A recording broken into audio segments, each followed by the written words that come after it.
Lafayette LA-2525. And I don't know if the amplifier inside of here is as in good of shape as the box, but if it is, this is going to be a really nice little amplifier. So I've had quite a bit of Lafayette equipment over the years because there was a Lafayette Radio Electronics located in Cleveland, Ohio, which was only about an hour or so away from where I lived growing up. And my cousin, as I said earlier, back I think in the 1960s and 70s, worked for Lafayette. And there was an awful lot of this gear showing up around town there at the pawn shops and at the antique stores and the Goodwills and everything. And you could just get Lafayette gear all over the place there. So I'm still very fond of it. And when I see good examples of it pop up, every now and then I'll snap it up if it's for a decent price. And this one came up and I thought it was a good price, so I grabbed it. So let's open it up. So you can see this is about as minty fresh as you can get. It has the original tag here and all of this stuff. Look at that. 4-channel. This is about as minty fresh as you can get here. All right. Let me take this out of the box and let's see how good the actual unit is.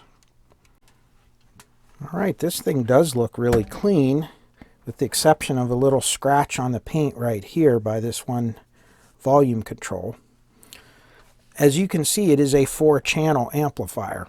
And Lafayette during this time was really getting into the quadraphonic and fake quadraphonic audio market big time. A lot of their receivers were like this, so this is no exception. Let's just take a look at the front of this thing and look at some of the controls, and perhaps we can see there's not a lot of inputs to it. So you just have the auxiliary, the tuner input, and a phono input. And most of the Lafayette gear at this time, you could switch the phono between magnetic and ceramic cartridge. We'll see on the back if there is one of those switches on this one. And here's your 4-channel. So you can run this as a stereo unit, which I believe it just has, I don't know if it combines the amplifiers or if it just runs 2 pairs of stereo. And then it has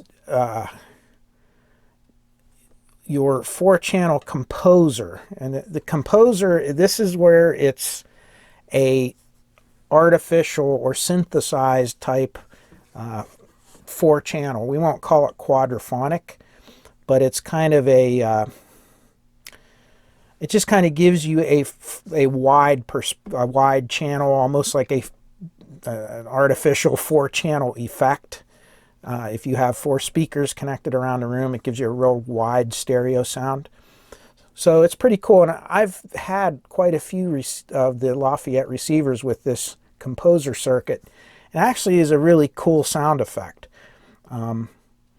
It almost sounds just like maybe when your speakers are out of phase a little bit, but yet you still have the full tonal quality. So it's kind of like a mixed effect of that. It's pretty cool, and it's something we cannot reproduce on YouTube, so you won't be able to hear the effect, unfortunately. And you can go, front, rear speakers, and then the 4-channel stereo, reverse, and then front plus rear. So you can plug, I believe, a quadraphonic tape deck into this, and it would play it on 4 discrete channels. I think this can do discrete 4-channel. We'll have to look, and we'll look in the instructions and see what we have. And you have separate volume controls for all 4 channels. So you have the front and the rear, and then right and left for each of those. And then the same thing with bass and treble you have. And I believe, are these split? No, yeah. No, they're not. So just bass and treble controls all 4 channels. You have a loudness contour, stereo mono. You do have a high filter, and then of course your speaker controls that you can have actually you can have 8 speakers on this. 2 pairs for the front and 2 pairs for the rear. As you can tell, this thing has speaker fuses, and I don't know if these are going to be necessary or not, because most of these Lafayettes had a capacitor coupled speaker output, but maybe this one does not. I don't know. And as you can see, we actually have 4 discrete inputs for each channel. And you can see once again, instead of a switch, they have a ceramic and magnetic phono input. And then you have this composer output, which you can drive another amplifier with this and get the stereo or the quadraphonic effect or whatever you want to call it. And then here's your front speakers, left and right, your rear speakers, left and right, and then your remote speakers, front and rear, left and right.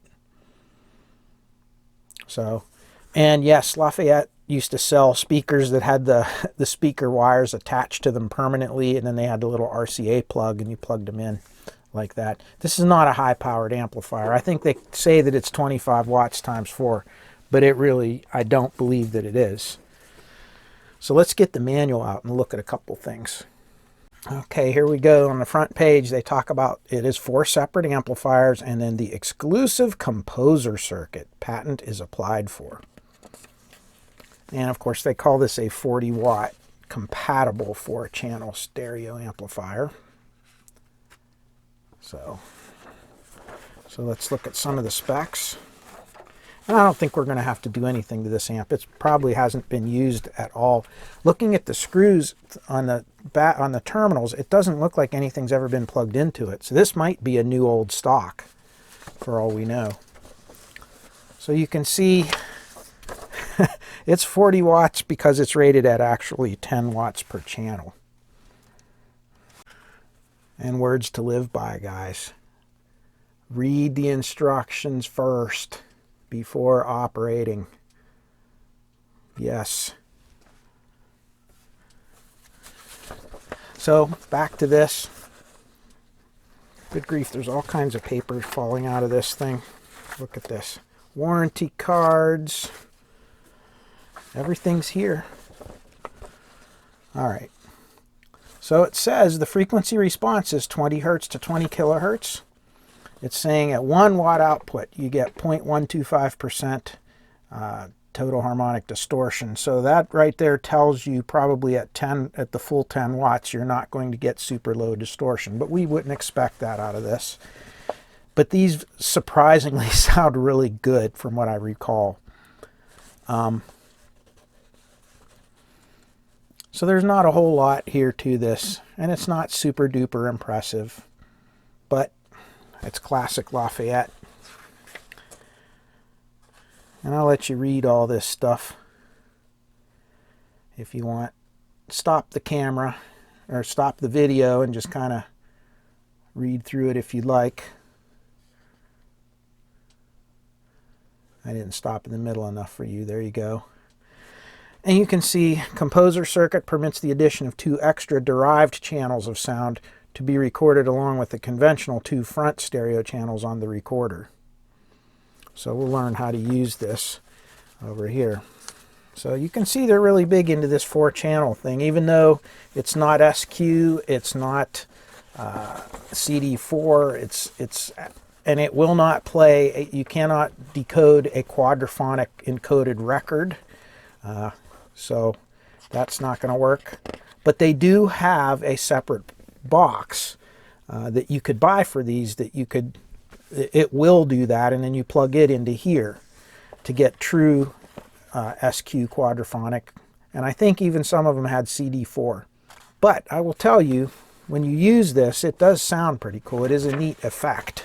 We'll call it a sound effect more than anything else. And you can see how you would connect everything to this.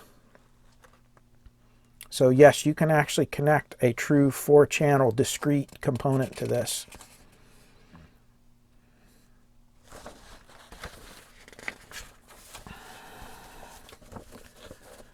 And you can go through and look at all of this here. This is pretty cool. I mean, if any of you are interested in seeing these sorts of things, and you could see it show you how to do the 4-channel tape decks. That was a big thing. And it shows you about the ceramic and magnetic cartridges.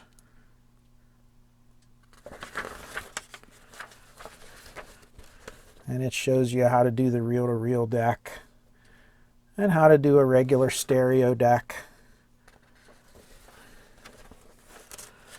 And then something I like that they used to give you is a big, we called it a bed sheet schematic. Look at that. I'm going to really have to move the camera back for you to see the whole thing. But there it is. A big full-size schematic. And you can see they basically just made 4 of everything. And it's a very simple circuit. So you can see you go into each channel, front left, front right, rear left, rear right, and then each one is a module. Here's your little phono input, and then you go through your little tone control filters. You can see along here, I'll just follow this right front channel all the way through. Your switching, your balance controls, and then we go along here, and then here's your amplifier, and it's very simple. 1, 2, 3, 4, 5 transistors, and it is a complementary output, as you can see, but these are actually attached. Well, let's see here. See Q1, Q2. These are those little TO66 transistors. They're really cool. I'll show them to you. And there is a capacitor coupling there. So you see that cap? And they only give you the values of the components on the top up here. And then, of course, they're all the same for the other channels. And if you look here, 470 microfarad at 16 volts. And this is for a 10-watt amplifier, which is about right if we did the math. And there's really not much to it. They don't even have, a true, phase inverter section and all that. Although we do have, it looks like a bias setting.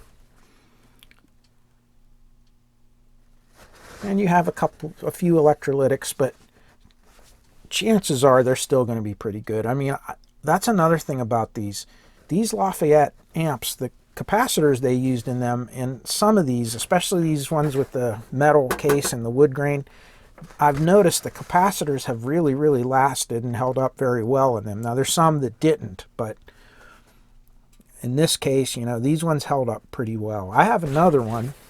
Well, let me get it for you.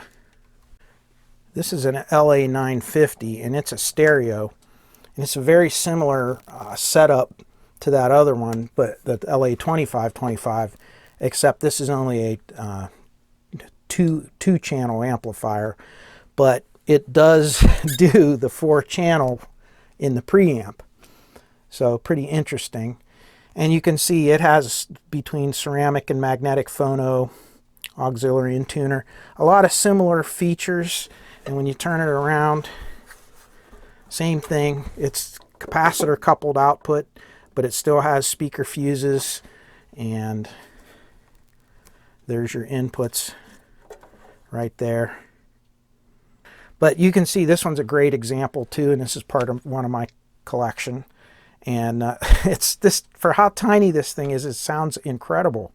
It has the same kind of features, but I just like the sound of it. It's really nice.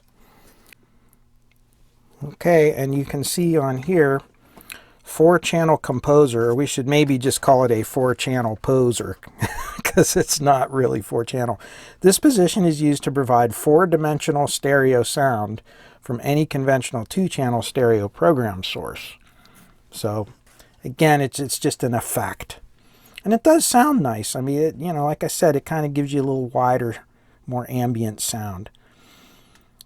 And it shows you what all the controls do. gives you an idea for each of them. So there you go.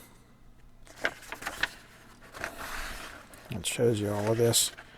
I don't know how interesting this is to all of you, but it's interesting to me. I'm a historian when it comes to this stuff. I kind of like to see some of the ideas that people tried in the past. You can see here's just a how to use this thing chart for operating the amplifier. You can see there, really cool.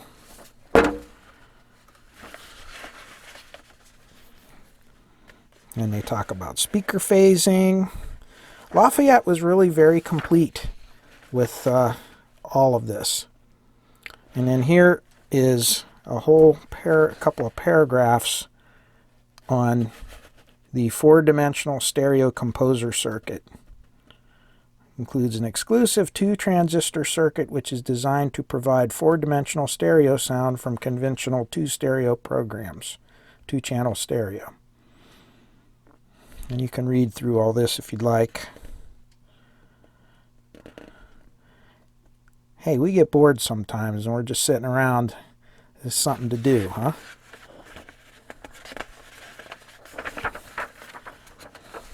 And then it continues here.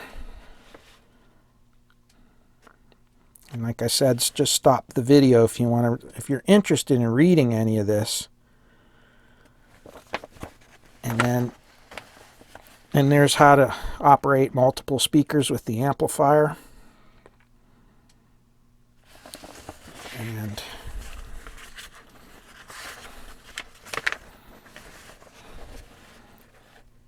replacing the speaker fuses and some basic things here.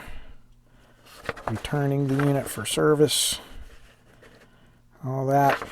And then of course a notes page, so you can take notes after you thoroughly read your instructions. How many people do that, huh?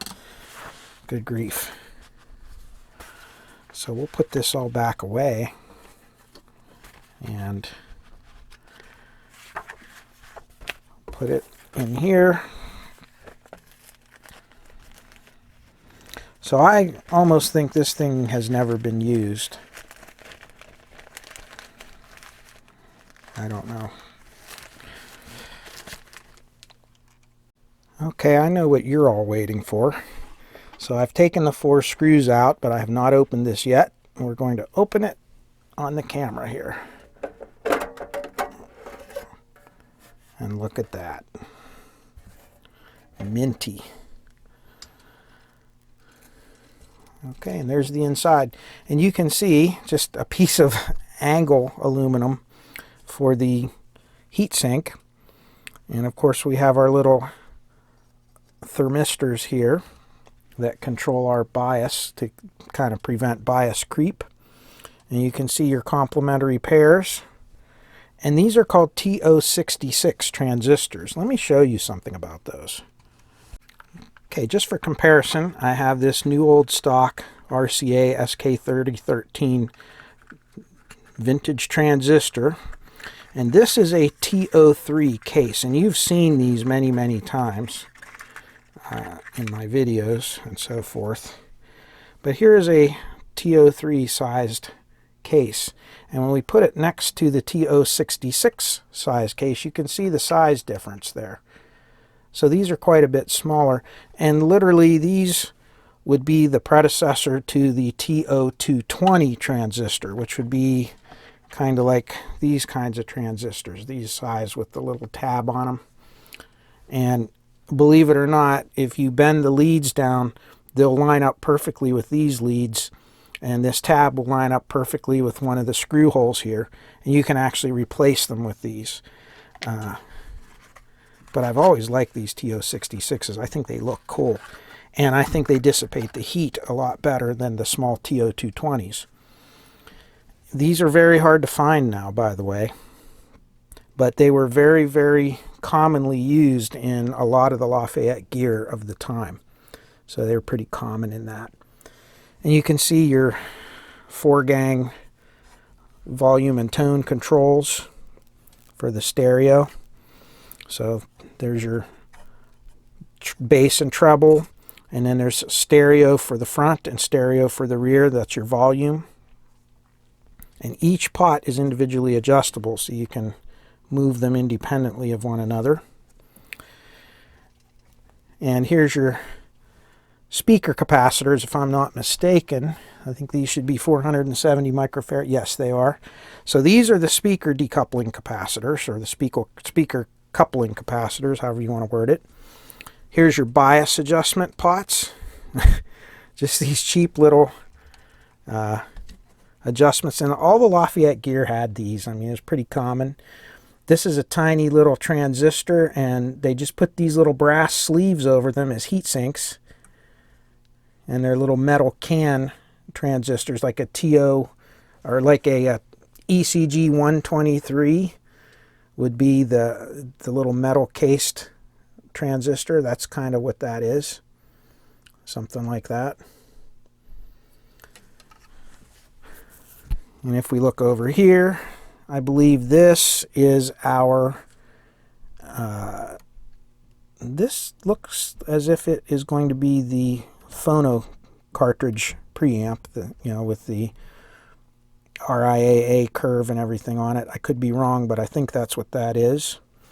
Your tone control amplifier here, and look at that tiny little transformer. And to drive 4 channels to 10 watts a piece, getting 40 watts out of this, you're going to be pushing this thing. So, and the power, I think the capacitor for this and all, yeah, it's over on this board. I don't think there's a whole lot underneath this. We'll take the bottom cover off as well and look at it. Okay, got the screws out. We'll pick this up.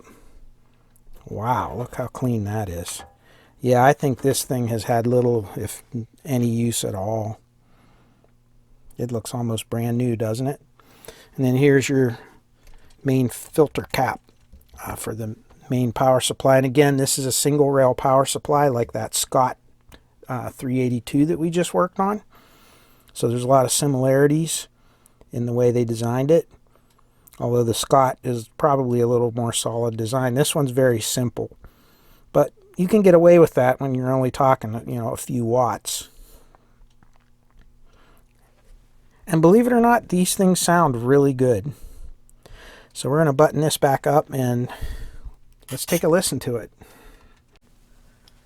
Okay, let's power this thing up and see how all the power supplies are behaving. Okay, I don't see any indicator light here. Well, that's why. All right, so the little lead is broken off. There's a little neon bulb there, it looks like.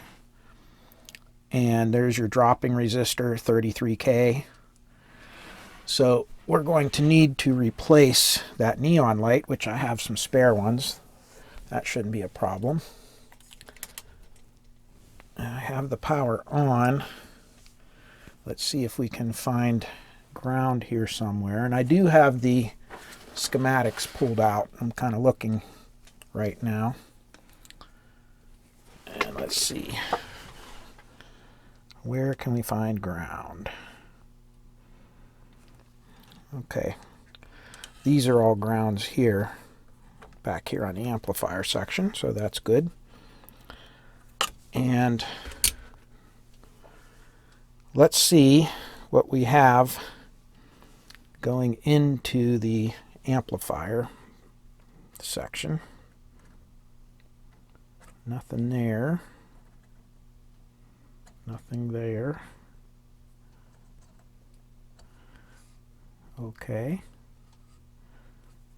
I am not seeing anything. How about here? Oh yeah. Okay. Let's move the meter over here so we can see a little bit what's going on, huh? I will tilt this into the picture and hopefully we can see everything. All right. 28 volts. So that's going to be, looking at our power supply, it's a very simple power supply. So we have one coil, one secondary here, going through a bridge rectifier, going through these 4 fuses, and each fuse goes to one of the 4 amplifier modules. So you can see right there, and one there, and so forth. And very basic push-pull amplifier. And there's your bias, phase inverter, everything takes place here. Very simple. And something very interesting here is if you look, there's another secondary. It goes through a half-wave rectifier. It says that there's a 25 volt capacitor there, so we know it really shouldn't be above 25 volts. But instead of connecting this to ground, they're connecting it to the positive of this one. So what that's going to do is that's going to add on top of this. So let's say this is 20 or 25 volts or 28, whatever it's supposed to be. Then this is going to be on top of that. So whatever voltage this is, it should be added to this voltage with reference to ground. So that's pretty interesting. So let's look up here on these fuses. And this is your right off of the power supply. And there it is, 28.2 volts. And that's a little bit... You can see this is a 25 volt capacitor. Again, on this old gear, you see this a lot, where they push right above the rating of the capacitor, because those caps were rated a little bit different before. They had a working voltage, and then they had a surge voltage, and you could sometimes cheat, and it wouldn't hurt them. Try that with a modern capacitor a lot of times, and you'll have problems. But anyway, let's look at the output of this regulated supply. And you can see it goes through here, and it just uses a resistor divider for your regulation. It doesn't use a Zener diode or anything like that. And if we look at test point 50 or terminal point 50 on the board here, let me look around. Terminal point 50. And sure enough, it's 36.9, so it's 37 volts. So it's 28 plus whatever is 37, so it's 9 volts. So that's a 9 volt power supply, roughly, or 10. About a 9 volt power supply. Interesting little circuit. And I'm assuming that this little power supply, this regulated one, is feeding the composer circuit and also feeding our preamp circuit. So they're running a little bit higher voltage with low current. So very simple. Now, if we look, let's check our bias on all the transistors. If we go at this point between these 2 resistors, and they show you the values on the first amplifier, and they're the same for all the others, there should be a couple of 0.47 ohm resistors, and I would say these are probably a couple of watts, so they're bigger, and it's right at the input of your decoupling capacitor. So this midpoint should be somewhere halfway on that 28 volts, minus the drop that you would have across these 2 resistors and the drop you would have across the 2 transistors. So you should see 14 volts minus a couple of volts is what I would think. So looking on here, I don't see any ceramic resistors, but here's the bias adjust. Here's your little driver transistor, and here are a couple of 0.47 ohm resistors. And where they go together, here in this center point, that's where we're going to measure. And let's see what we get. And it's 9.7 volts there, so it's 10 volts. So I'd say that bias is a little bit low on that one, but don't know because there's nothing in the book about it. That one's about the same, 9.2. This one is 10.2, so that one's a 1 volt higher. and that's 9.8. So you can see all of these are different from one another, the bias settings. Okay, so I'm set to ground, and I'm measuring at that midpoint between the two 0.47 ohm resistors, which is going to be right here. I'm going to set it till I get around 11 volts. And then we're going to measure and see what kind of idle current we get with 11 volts at the midpoint. Okay, let's rotate this. Just go right around 11 volts. Okay, so there's 10.97. That's pretty close.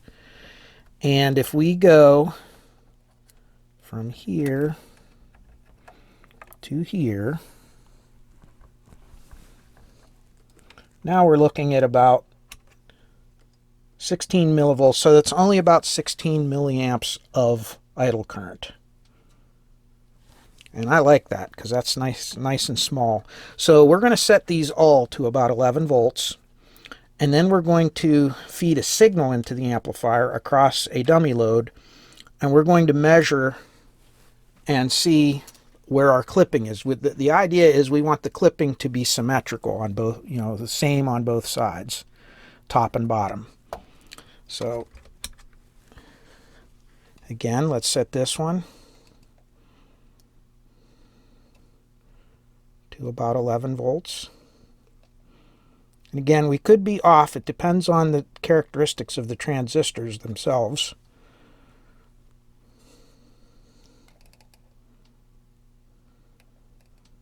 There we go. Let's do this one. And again, since we don't have a procedure, we have to kind of guess this, don't we?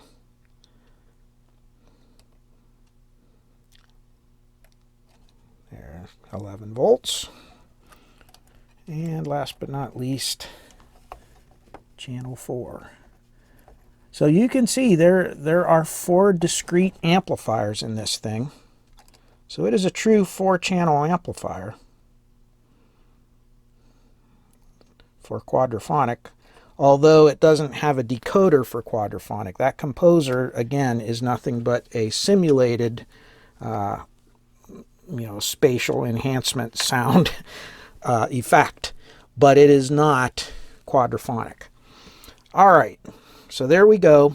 I'm now going to unplug this. I'm going to replace that neon bulb that's over here, and then we're going to feed a signal into each amplifier and see how they work at clipping. Okay, I just clipped this bulb out. It's just a standard neon bulb. And we're going to slide these pieces of spaghetti tubing off. And I have a new bulb here. And mine have the dropping resistor tacked onto them. So I'm going to cut this off like so. And then I am going to feed these pieces of spaghetti tubing back on here. It just so happens that they are the correct length, which we like. And then we will clean these terminals off.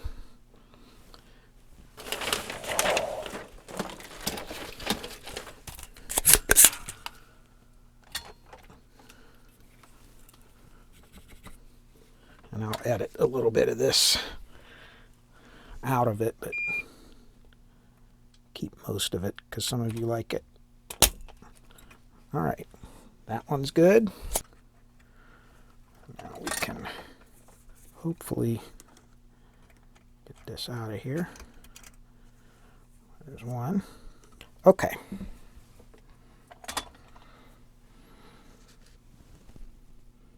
We're going to slide this one in here in place of the old one. I don't want to do anything. I'm not going to make any modifications to this amplifier other than make it work again. And again, I don't think there's anything big wrong with it. We just need to clean it up and just realign that the bias and the little things that we see there. We're going to clean up, but I don't want to change any components unless they are physically bad, because this is such a pristine example of this in the original box with the original service material and the owner's manual.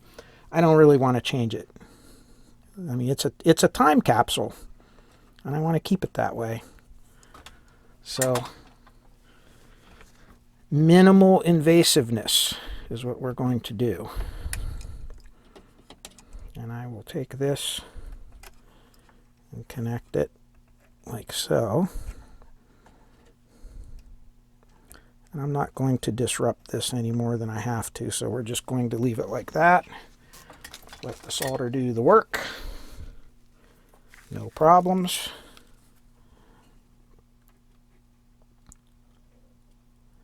And get smoke in the camera. How's that? Okay. Now, let's move this back into position where we can see things. Bring our camera back up.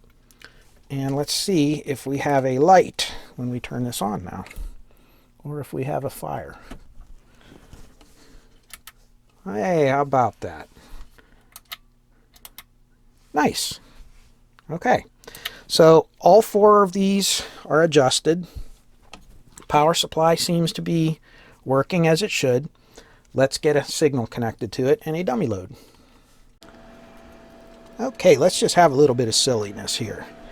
So I have a single channel signal generator, but I want to feed 4 discrete channels. So I remembered, I don't even know where this came from, but I have this silly little patch cord. It's got normal RCAs on one end, and then it has these double RCAs on the other end. So that way I can just take 2 channels and I can feed 4 channels from it.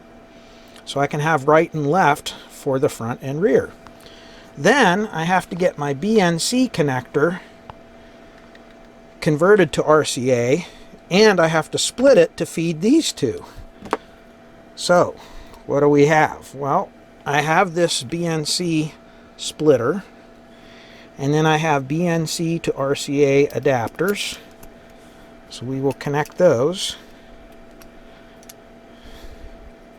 And then I will connect these. And that is how you get 4 channels fed out of 1. And don't worry, I understand about input impedance and all those sorts of things. It is not going to matter on this little receiver. It doesn't care. This little amplifier, it does not care. All right, let's connect it up. Now the front channels, as you can see, are going up into my main dummy load that has the scope monitoring and everything on it. So that's front left and right. Rear left and right, I do want to put a load on them. So these are 20 watt, 8 ohm non-inductive resistors on that.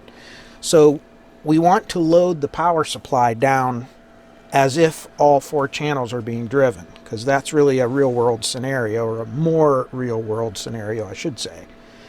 So doing that, we should be able to now drive all 4 channels into clipping, and we can monitor 2 channels at a time. And if I want to monitor 2 more, I actually can. I can connect them on here, but I'm not going to worry about that yet. I just want to see this amplifier work with the 2 channels.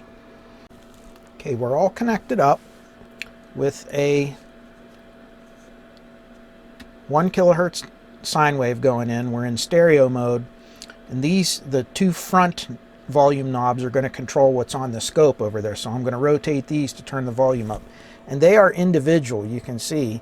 So this is kind of awkward to operate, because you have 4 volume knobs. Instead of having a single volume knob and then, you know, a fader front, back, and right, left, you have 4 individual volume knobs. So you have to turn them all up together. And they're not detented together. So the only way you can make them turn together would be to loosen the set screws and kind of tighten the knobs against one another, and then tighten the set screws back down, which that's not the case on these. They move independently.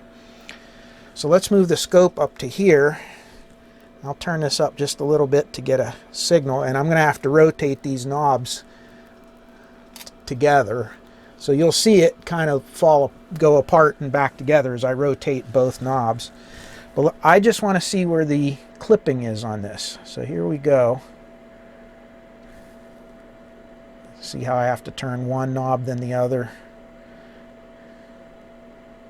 And right about there is clipping, and you can see it is not symmetrical. We have asymmetrical clipping, and it's asymmetrical on both of them. So my little bias voltage setting is incorrect.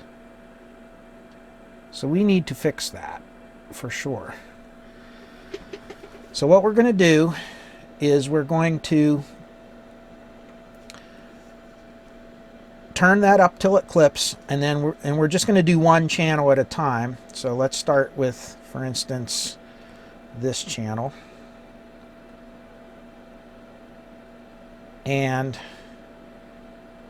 I'm going to get it into a clipping mode, and then we're going to try to see if adjusting, we have to make sure we're adjusting the correct one, of course. Yes.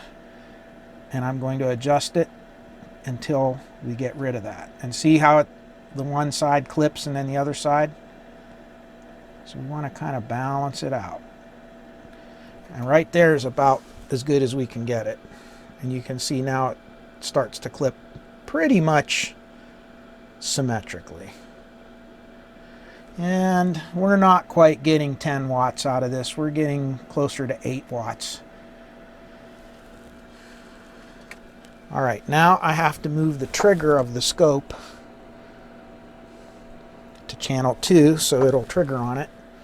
And we're going to turn this channel up. And I'm going to do this one on camera so you can see it, because I noticed that I didn't have it in there correct, or everything in screen. All right, here we go.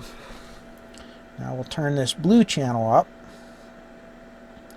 bring it into clipping, and adjust for symmetrical clipping.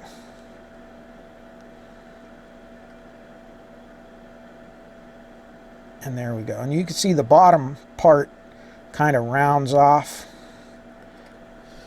But that's just characteristic of this amplifier.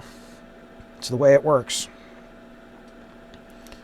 Alright, so now if we turn them up together, they should both clip at around the same part. And they do. See that? Pretty close. As long as I keep adjusting them together. Very close. So you can see the bottom half of the waveform is kind of distorted. There is distortion. It's the simplicity of this little amplifier. All right, now let's move over to the other channels and let's do the same with them. Okay, we now have the other channel connected, so I'm in 4-channel mode now. And let's take this one up. And see, we'll get it to clipping. And let's adjust this until, we'll turn it down just a bit.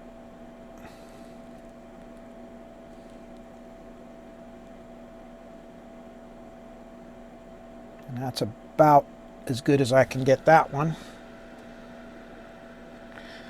Like I said, that bottom part of the waveform on all 4 of these channels is distorted when you get to get near clipping. It's just a characteristic of that this amplifier. All right, last channel.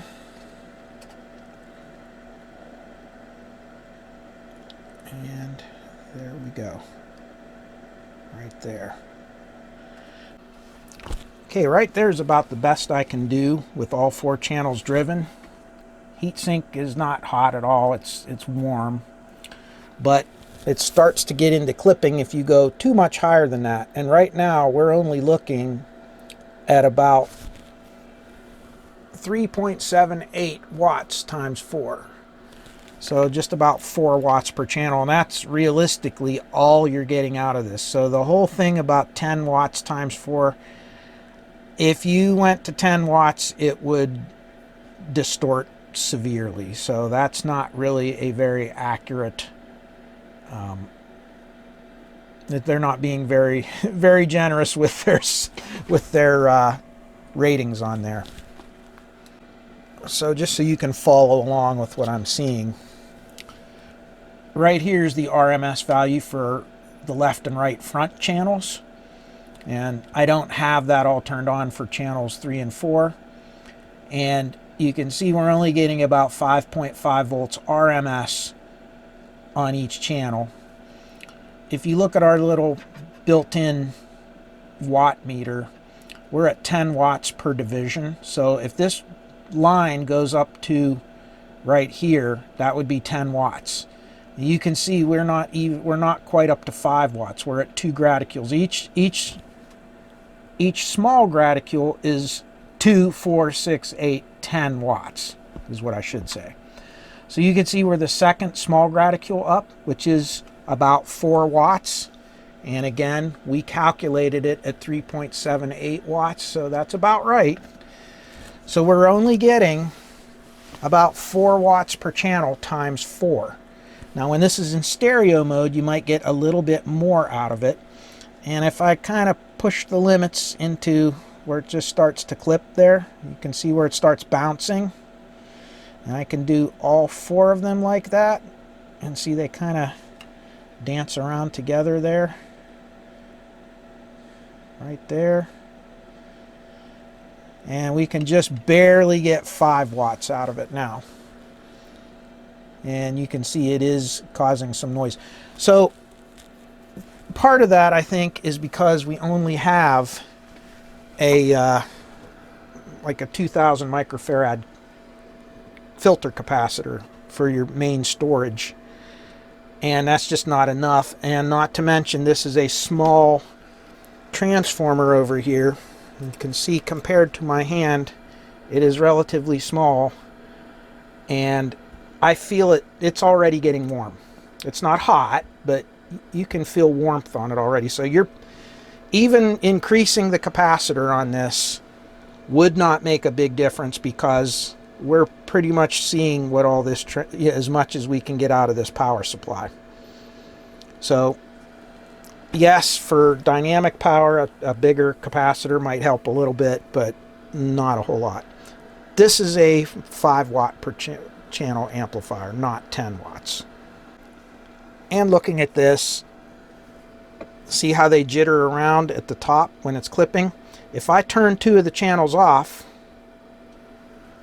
it stabilizes quite a bit. And that's because the power supply is taxing out. So it's really, the amplifier probably could do upwards of 10 watts per channel, but I think we're getting a lot of power supply sag. So let's look at that next. All right, let's start out with no signal. And this is just, my scope is just false. It's just holding the last trace that it saw. So it's kind of in hold right now. And let's turn this back on. And watch what happens to our voltage as we go up. So the first thing we'll do is we'll turn up one channel. We'll turn up this green channel. And you can see it's not bad, but we've already dropped from 28 volts down to about 26. Let's bring the next channel in. And don't worry about the distortion, because you're going to see that now as we load the power supply down. You can see that's pretty good there. It's still holding, but now we're down to about 24 volts. Now let's bring in the next channel and watch what happens. And you can see how it starts to clip now. And then we're going to bring the last channel in. And now we're really starting to get some clipping, and you can see now we're down to just below 21 volts.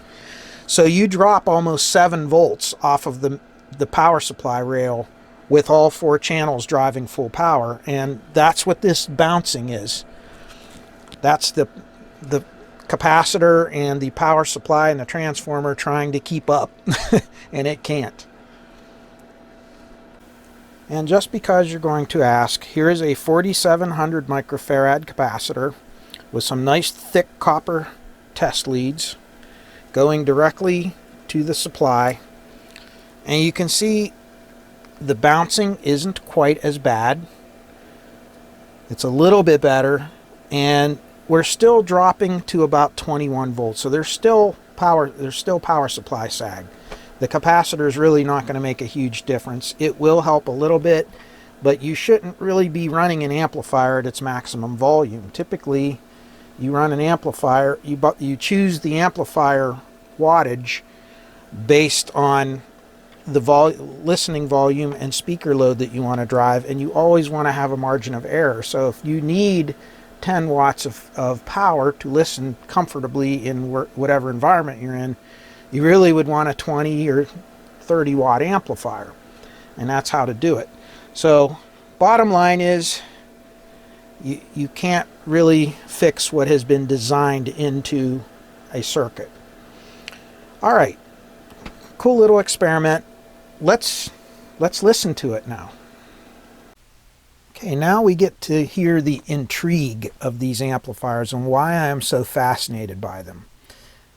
Everything we tested on there proved that this thing is not the best amplifier with specs. If you put it on test equipment, it really does not impress you a whole lot. And there's a lot of things that can be changed maybe to improve it. Places that maybe you'd say they cut corners. Lots and lots of things. But when we listen to it, it's a whole different ball game. And this is the thing that kind of intrigues me about these. Now let me hold the lapel microphone by the speakers and let's play a song. And now I want you to make sure you notice that the bass and treble are both flat, so I don't have them turned up. Loudness is off, so all you're hearing is just the flat set amplifier.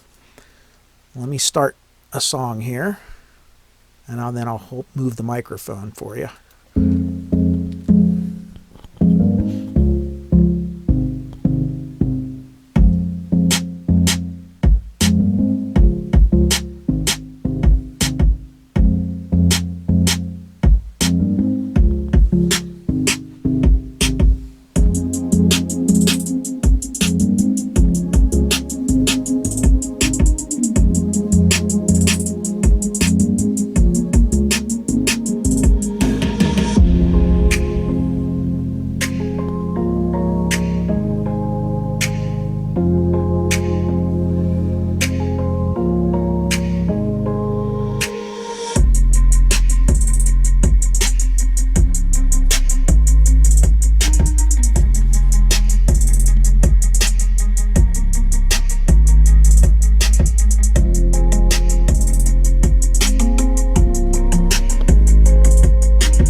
Turn on the loudness.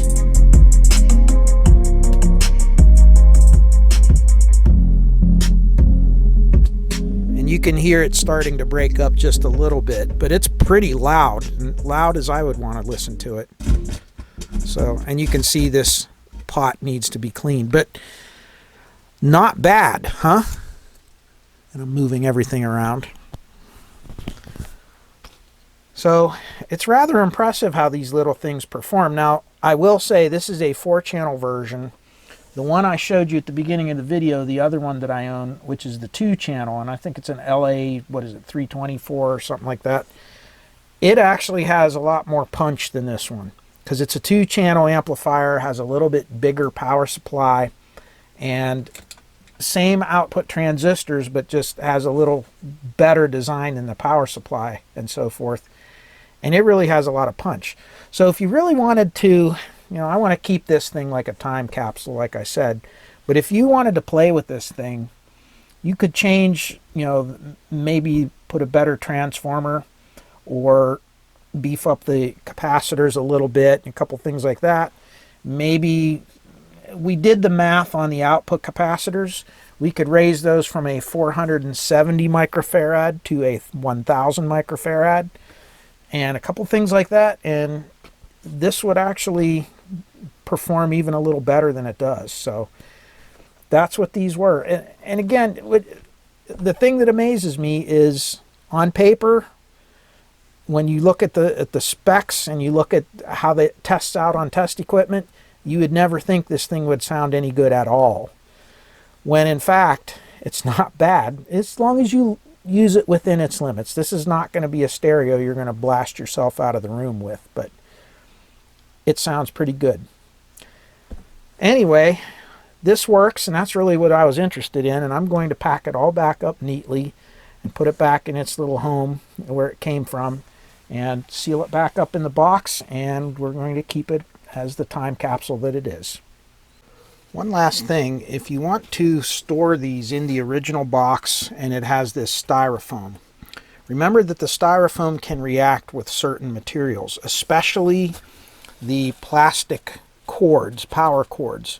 And if you just put the power cord in the styrofoam as it is, there is a chance that it could react with the styrofoam, and that styrofoam will actually kind of melt into the plastic and you can't get it off. It'll ruin the power cord. Now typically these metal cases and so forth aren't subject to that, and you don't normally see that problem with them. And even if you do, it can be easily cleaned off with some hand cleaner or something like that. But definitely the power cord, wrap it in a little plastic bag and then place it into the styrofoam. And that'll make sure that the next person that opens this will have the same amplifier that you put into the box in the same condition. So we're going to put everything back together, and we're going to close this back up, and we're going to call this video a wrap.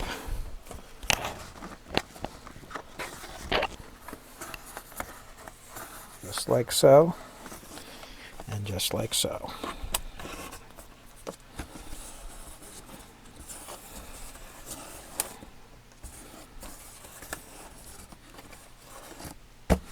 There we go. And let's see, am I back enough? There we go. And while we're on the subject of new old stock items or very, very good condition old stock, I obtained these, oh, it's been a while now, they've been sitting here a while, but these are brand new sealed in the box Radio Shack Optimus Pro LX5. And those are the ones that have the tweeters on the top, the Linaeum, or I forget how you say it, Linaeum tweeter, L-I-N-A-E-U-M or something like that. And these were pretty cool speakers when they came out. Their mid and high frequency response was excellent, but they were kind of lacking in bass a little bit. And I've always wanted to have a set of these. And I found these really inexpensively. Somebody must have gotten them for a gift or something and then never used them. But they're still sealed in the box. And I will open them up for the first time. But I can 100% guarantee you that one problem with these is that the foam surround on the woofers completely disintegrates on these. It was from that era that they used that foam that broke down and would just disintegrate into powder. And one thing that's been floating around on the internet is upgrading the woofers in these, because you can get new surrounds and you can replace the surrounds on them. But these never were really good woofers to begin with. And I actually picked these up from simplyspeakers.com. Let's see, another set of woofers. And these are recommended by a lot of the people on the forums and so forth for these speakers. This is an upgrade, so we're going to replace the woofers with these ones from simplyspeakers.com and see what how they perform. So anyway, that'll be an up-and-coming project. And until then, I wish you all peace, joy, happiness, and good health in your lives. And we'll be back real soon. Take care, everybody. Bye-bye.